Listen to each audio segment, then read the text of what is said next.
Bismillahirrahmanirrahim. Assalamualaikum warahmatullahi wabarakatuh.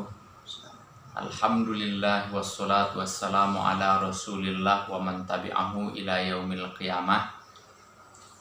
Subhanaka la ilma lana illa ma 'allamtana innaka antal alimul hakim.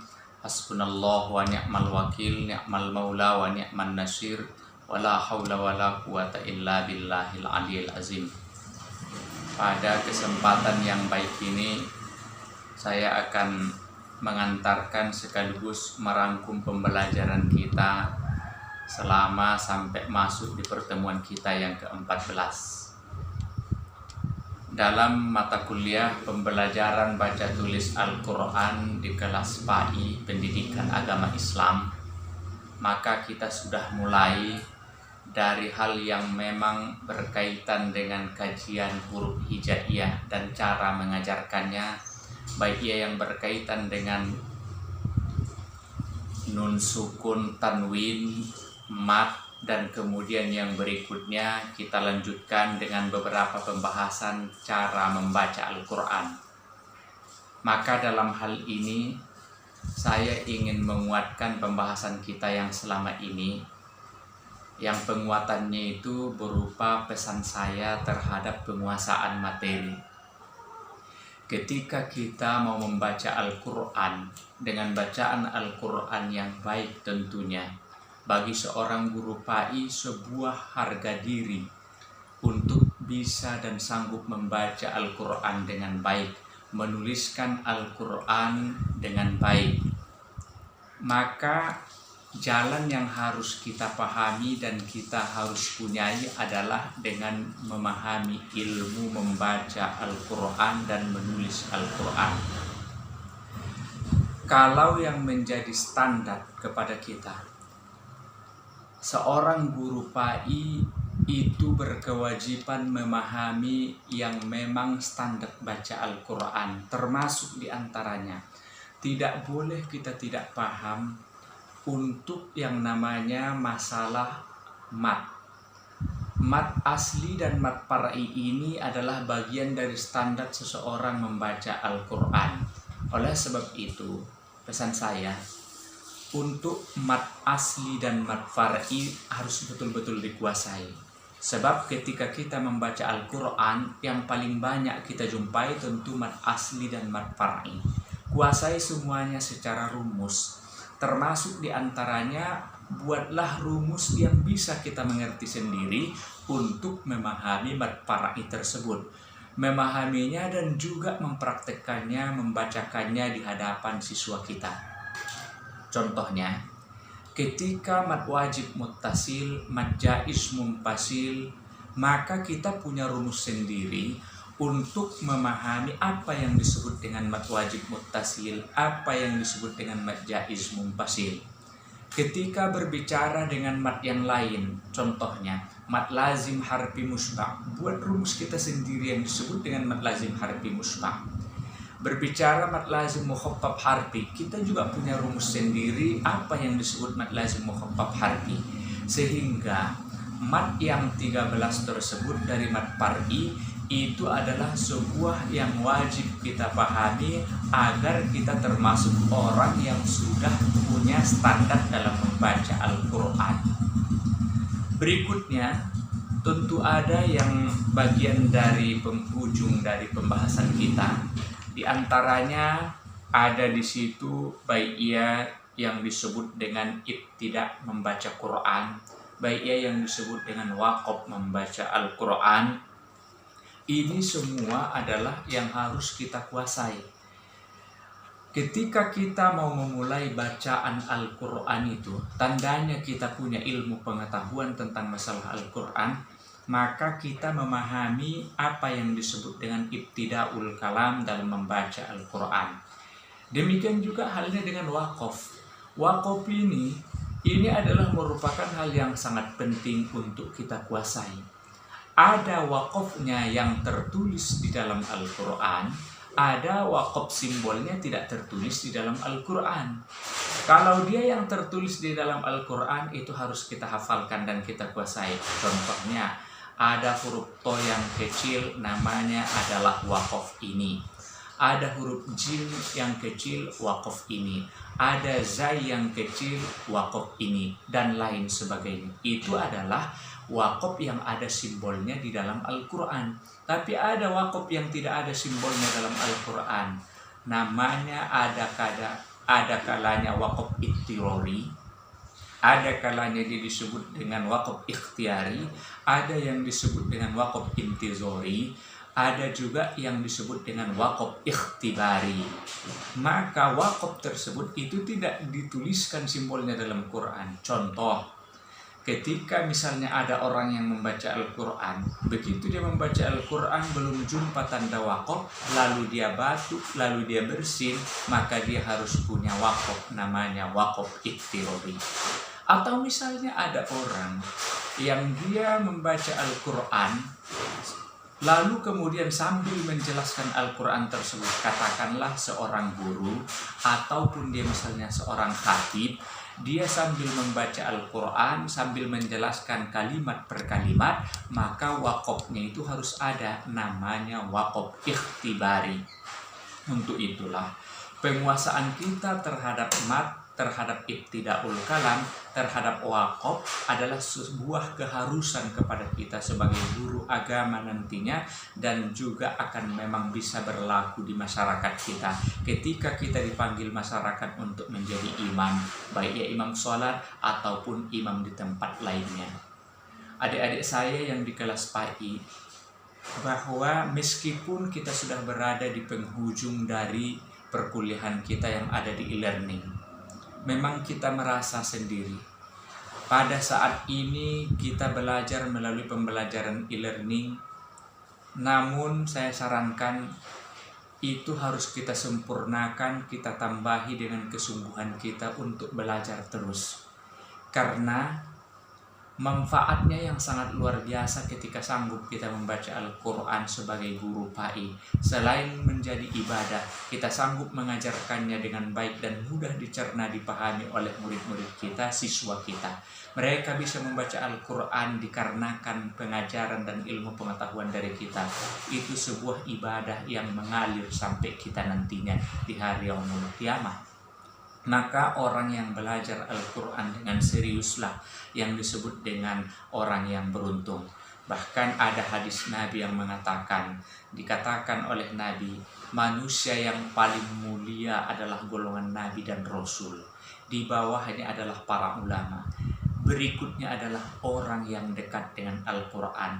Para ulama menjelaskan orang yang dekat dengan Al-Quran ini termasuk orang yang terus-terusan belajar Al-Quran. Untuk itu, ketika kita lihat pun, pada saat ini yang sangat dibutuhkan, bahkan kita setelah tamat nantinya tidak akan bisa lepas dari kemampuan kita untuk membaca dan menuliskan Al-Quran. Permasalahan menuliskan Al-Quran yang mungkin kita punya keterbatasan disebabkan praktek di e-learning ini ada menemui kesulitan. Maka saya sarankan, bacalah Al-Quran itu dengan pelan. Bacaan Quran itu dengan memperhatikan tulisan dan bentuk hurufnya. Kemudian berlatihlah untuk menuliskan Al-Quran tersebut. Saya mau memberikan sebuah motivasi dan sebuah renungan kepada kita, adik-adik saya. Hampir semua orang itu hafal surah Al-Ikhlas. Siapapun di antara kita, saya berkeyakinan dengan husnuzon saya hafal surah Al-Ikhlas. Apalagi menjadi surah langganan kita ketika kita sholat. Tapi belum tentu semua kita itu sanggup menuliskan surah Al-Ikhlas tersebut. Beberapa kali saya coba di kelas pada saat kita sebelum ada pembelajaran daring seperti ini. Hafal di surah Al-Ikhlas, coba tuliskan Qul huwallahu ahad. Maka dituliskannya lah Qul huwallahu ahad dengan memakai huruf kaf, bukan huruf qaf. Itu sudah berubah maknanya. Ada pula yang kalau kita tanya, hafalkah surah Al-Insyirah, Alam Nashrah? Hafal. tapi belum tentu sanggup menuliskannya. Fa idza faraghta fansab wa ila rabbika farghab. Untuk itu sebagai jalan keluarnya adalah kita sambil membaca Al-Quran dengan mempraktekkan semua yang kita pelajari, sambil juga kita memahami tulisan dari Al-Quran tersebut. Sebab sebuah aib kelemahan kepada kita ketika kita mengajar, menuliskannya juga tidak sanggup. Kemudian yang berikutnya, dalam mempelajari Al-Quran ini harus ada yang disebut dengan takhusus, kesungguhan kita dan kekhususan kita. Lalu kemudian saran saya kepada adik saya bahwa setelah dipelajari dan dipahami tata cara membaca dan menuliskan Al-Quran itu, jangan hanya dibaca atau dipraktekkan menulisnya hanya sesekali saja. Itulah yang membuat seseorang bisa kaku dalam membaca Al-Quran, bisa tidak lancar dalam mempraktekkan tajwidnya, mendudukkan tajwidnya dalam baca Al-Quran, bisa juga kaku dalam menuliskan Al-Qurannya, kalaupun kita sudah paham lalu tidak pernah dipraktekkan. Kemudian adik-adik saya yang di kelas PAI, pembelajaran baca tulis Al-Quran ini terus mencari buku, meskipun tidak lagi masuk mata kuliah ini nantinya. Carilah buku yang mendukung untuk memahami cara membaca dan menuliskan Al-Quran.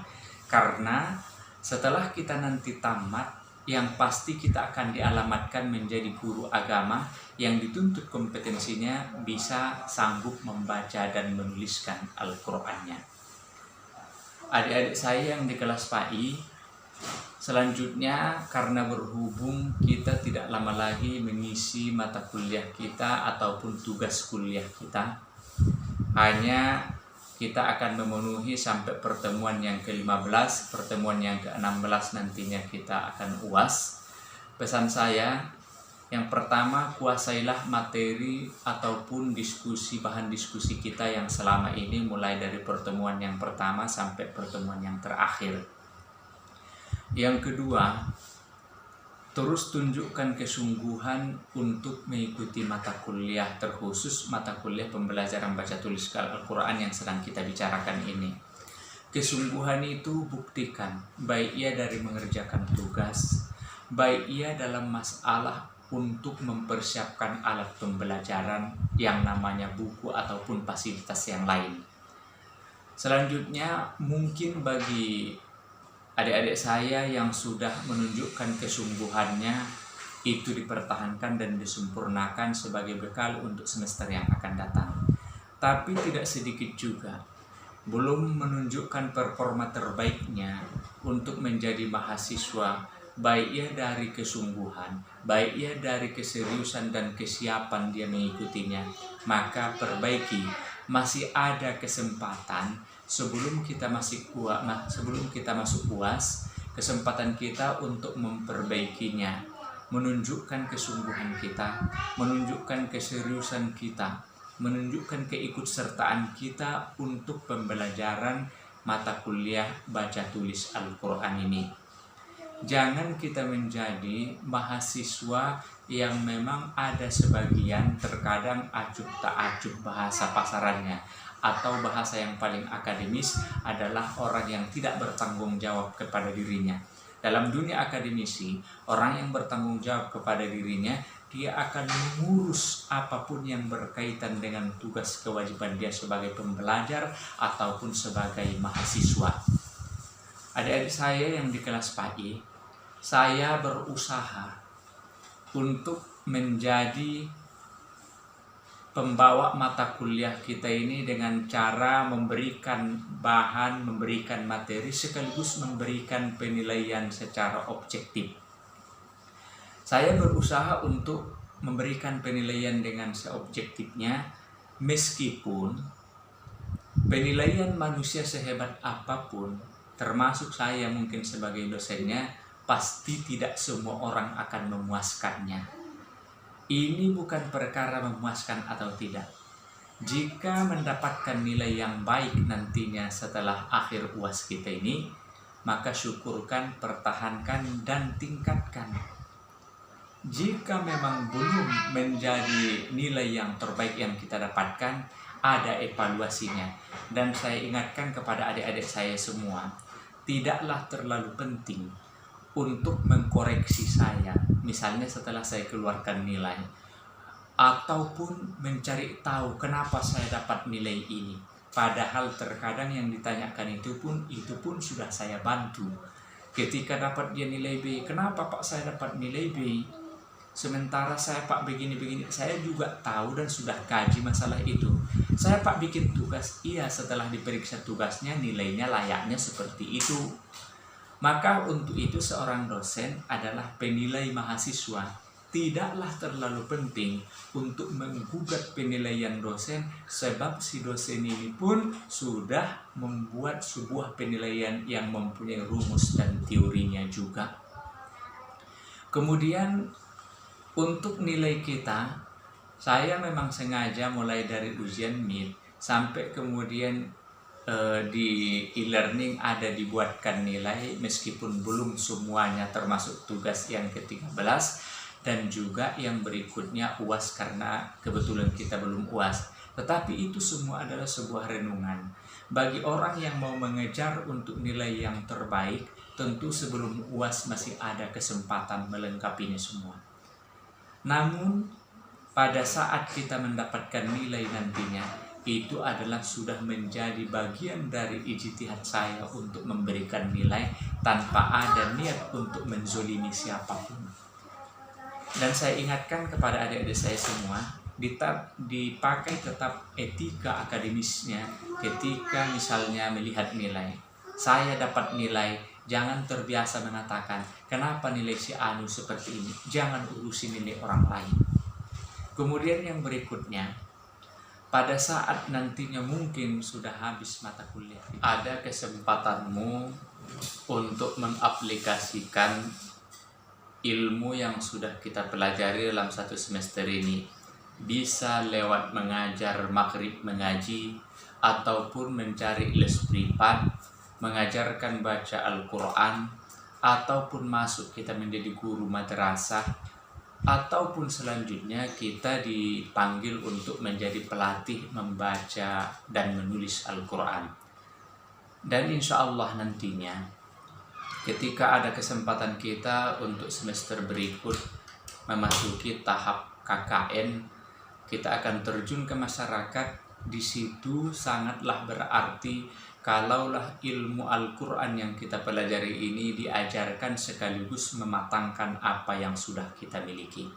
Saya kira itu dulu sebagai penguat mata kuliah kita dan rangkuman mata kuliah kita dalam satu semester ini, sekaligus beberapa pesan saya yang harus memang kita buatkan ataupun kita harus sikapi sebelum akhir perkuliahan kita, sebelum ujian akhir semester.